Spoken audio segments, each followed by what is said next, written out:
Ding dong, the Dick is dead. Sorry, not that one. I didn't mean to get your hopes up, but one will take nonetheless. Now, normally this is political figure episode day, but I've already done one on Dick Cheney, and not much has happened in his biography since then, except for the fact that he has now moved to a permanent retirement home where it is hot as hell with his old buddy Reagan and Kissinger. He's probably there with him picking out his pineapple right now. Now look, Dick being dead is a cause for celebration. I mean, it did take 8 decades too long, and if there is a God, he was trying. Dick Cheney had so many heart attacks, I'm surprised he didn't use it as an excuse to invade another third world country. The man was truly the definition of evil, genuinely one of the most horrible people to ever live, which is why I feel like I should be happier that he's gone, but it's hard when we are dealing with all of the consequences of his actions. Like, if there was a Reagan after Reagan, it was Dick Cheney, except different because Dick Cheney wasn't a dumbass. You see, Reagan was a gigantic idiot, and while almost everything bad goes back to Reagan, the reality was that Reagan was being played by a puppet by all of the rich and powerful people who were truly evil,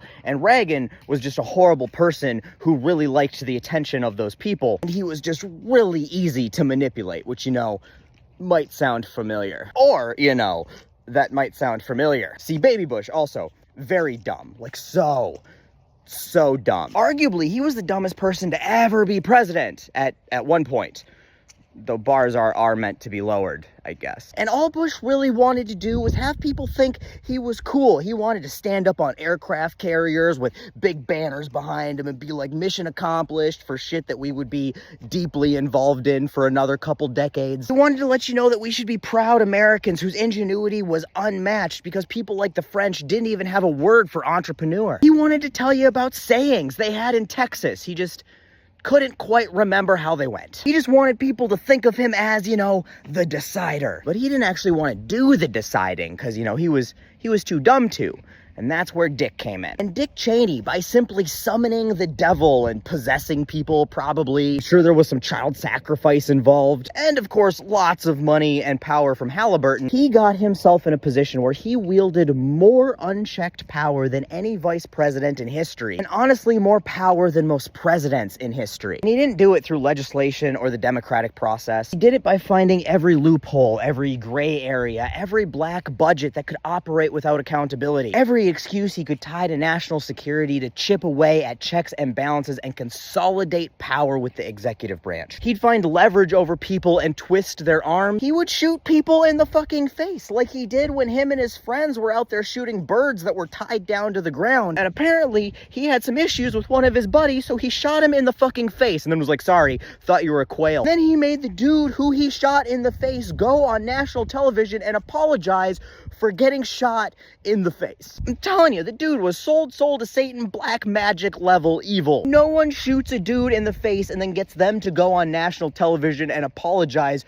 for them getting shot in the face without some Darth Sidious level evil shit going on. And it was Dick Cheney's cold, calculated, evil, and very often illegal manipulation of our government and its systems that not only got us into decades-long wars and extensive meddling all around the world, but fundamentally reshaped the way the federal government itself operates. And so much of that unchecked executive power we see being abused by the French fry Führer regime right now, that structure that is allowing that to happen was built brick by Dick. Now, some people seem to think that the Cheneys saw the light of their evil ways towards the end of Dick's life. People saw him and his daughter speak out against Trump and endorse Kamala, and they were like, maybe he's still a patriot at his artificial heart. But let me assure you, he did not see the evil of Velveeta Vladimir and have a change of pacemaker. He saw the monster he had a huge hand in creating become self-aware. And when he had gotten so used to spending his life playing God, ruling over us peasants on his throne of bones, his hubris would not let him swallow the fact that he could no longer control the strings on the evil puppet